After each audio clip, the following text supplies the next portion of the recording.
Banyak orang stuck di rumah, tidak bisa kerja, tidak bisa cari nafkah, stres, depresi melanda.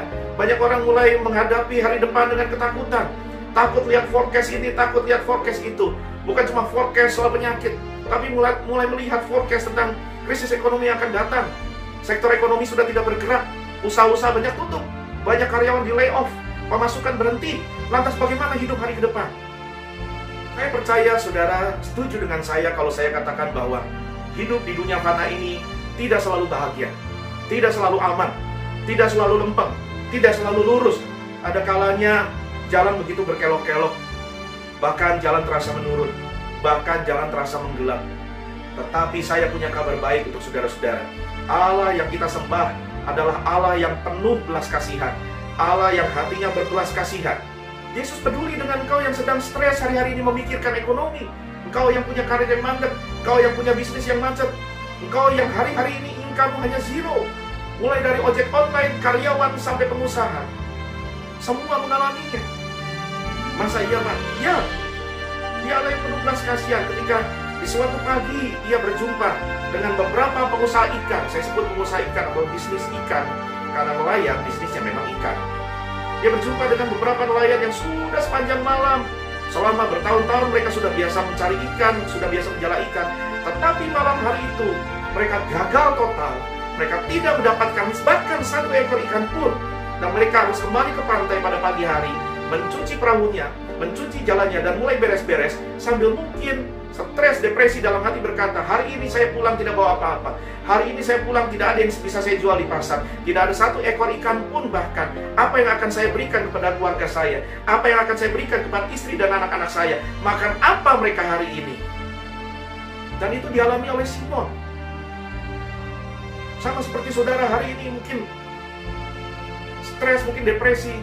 Simon juga pagi itu sebagai seorang nelayan profesional yang sudah biasa menjala ikan, bingung, dia macet, dia mandek, dia stuck, dia tidak tahu harus berbuat apa sebab zero income.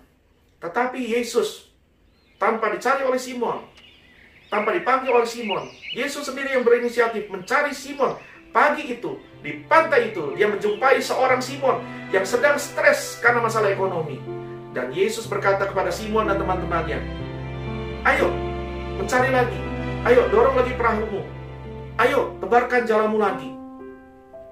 Secara pribadi, secara manusia, Simon bisa berkata, kamu tahu nggak saya sudah cari sepanjang malam. Kamu tahu nggak kamu ini siapa? Kamu itu mungkin cuma rabi, kamu itu tukang kayu, saya nelayan profesional. Soal mencari ikan saya lebih jago dari kamu. Tetapi yang dahsyat adalah Alkitab mencatat, Simon bilang begini, baiklah, karena engkau menyuruhnya juga, saya akan tebarkan jala lagi.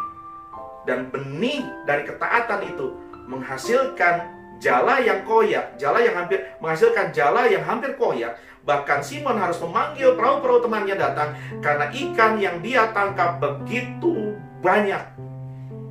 Tuhan Yesus mengembalikan hope, pengharapan kembali pada Simon. Saya bayangkan wajah Simon hari itu dan teman-temannya yang tadinya sudah sedih, yang tadinya sudah stres, tidak tahu harus memberi makan keluarga mereka bagaimana. Mereka pulang dengan senyum, mereka pulang dengan kepala tengadang, mereka pulang dengan mengucap syukur. Mungkin sambil bawa ikan, mereka jalan sambil bersiul atau bernyanyi. Hati mereka melimpah dengan syukur.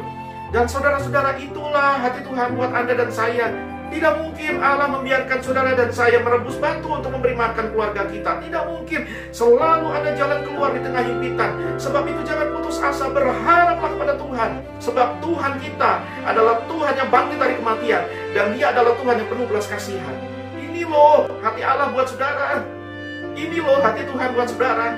Hati Yesus adalah hati yang penuh belas kasihan. Buat siapa? Buat engkau, buat saudara dan saya. Tuhan yang menjaga saudara dan saya tidak pernah tertidur. Dia bukan satam dan security yang bisa capek. Dia bukan manusia yang bisa lelah. Tuhan selalu siap sedia membangkitkan kembali pengharapan, menolong saudara dalam kesesakan, dan mengeluarkan kita menjadi pemenang.